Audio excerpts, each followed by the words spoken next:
Bismillahirrahmanirrahim. Assalamualaikum warahmatullahi wabarakatuh. Perkenalkan, nama saya David Marestu dengan NIM 444322064 dari kelas 4B. Jadi di sini saya akan menjelaskan bisnis model kanvas ikan asin selar milik saya. Nah, yang pertama ada key partners atau mitra utama. Nah, mitra utama dari bisnis ikan asin selar ini yang pertama ada pemasok ikan selar segar seperti nelayan lokal dan penjual ikan di pasar. Lalu yaitu yang kedua ada distributor dan juga distributor garam. Yang ketiga ada pengepak dan juga pengemas. Yang keempat ada distributor dan juga pengecer seperti toko kelontong, pasar tradisional, dan juga supermarket. Yang terakhir ada pengusaha transportasi atau logistik. Jadi untuk mengirim ikan asin selarnya. Nah, yang kedua selanjutnya ada key activities atau kegiatan utama. Nah, kegiatan utama bisnis ikan asin selar ini yang pertama ada pengadaan ikan selar segar. Lalu selanjutnya ada proses pengaraman dan juga pengeringan ikan. Yang ketiga ada pengemasan dan juga penyimpanan ikannya. Yang keempat yaitu pemasaran dan juga distribusi. Yang kelima yaitu penelitian dan pengembangan produk seperti variasi rasanya, terus kualitasnya, serta kemasannya. Yang terakhir ada manajemen kualitas dan kontrol mutu. Lalu selanjutnya ada key resource atau sumber daya utamanya. Dan sumber daya utama dari bisnis ikan selar ini yang pertama ada sumber daya manusianya atau pekerja untuk pengolahan dan juga distribusi. Yang kedua ada peralatan pengolahan seperti mesin pengering dan juga alat penggaraman.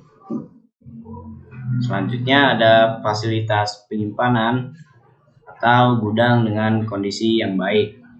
Selanjutnya ada modal kerja untuk operasional harian.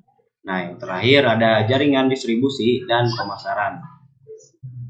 Lalu selanjutnya ada value propositions atau proposisi nilainya. Nah, bisnis ikan asin selar yang saya tawarkan yaitu adalah ikan asin selar yang berkualitas tinggi dengan rasa yang otentik dan tahan lama.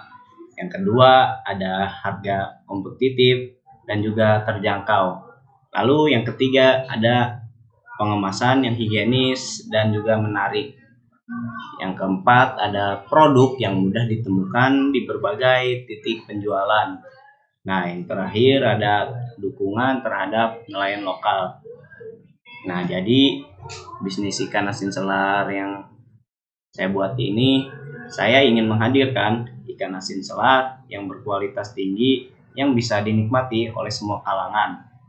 Lalu selanjutnya ada customer relationship atau hubungan dengan pelanggan. Nah, hubungan dengan pelanggan itu yang pertama ada layanan pelanggan yang responsif.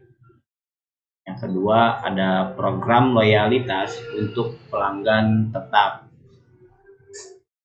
Lalu yang ketiga ada edukasi pelanggan tentang manfaat dan cara penyimpanan ikan asin selar yang baik dan juga benar. Yang terakhir yaitu umpan balik pelanggan melalui survei dan media sosial.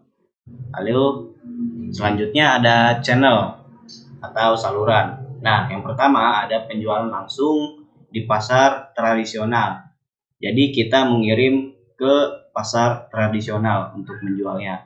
Lalu yang kedua ada penjualan melalui distributor dan juga pengecer. Kita kirim ke warung atau supermarket. Lalu yang ketiga ada penjualan online melalui platform e-commerce dan media sosial seperti ke Shopee, Tokopedia. Lalu di media sosial ada Instagram, Facebook, WhatsApp, dan lainnya. Lalu selanjutnya ada penjualan langsung ke restoran dan catering. Kita mengirim pasokan ke restoran atau penyedia catering. Lalu yang terakhir ada partisipasi dalam pameran dan bazar makanan. Lalu selanjutnya ada customer segments atau segmen pelanggan.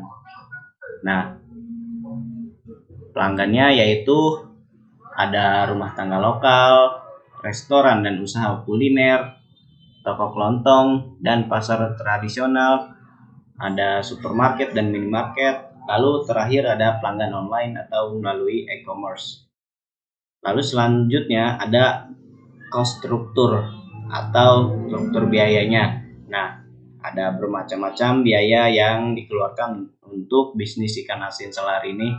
Yang pertama ada biaya pengadaan ikan asin selar segar. Saya membeli ikan asin selar yang berkualitas untuk pembuatan ikan asin selar. Lalu yang kedua ada biaya pengolahan. Nah, contohnya membeli garam atau membayar tenaga kerja.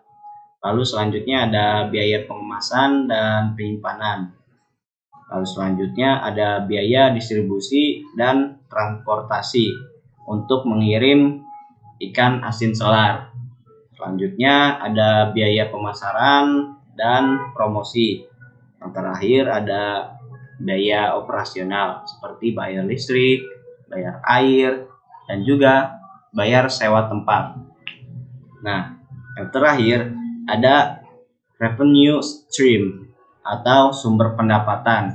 Nah, sumber pendapatan dari bisnis ikan asin selar yang saya buat yaitu yang pertama ada penjualan langsung ikan selar.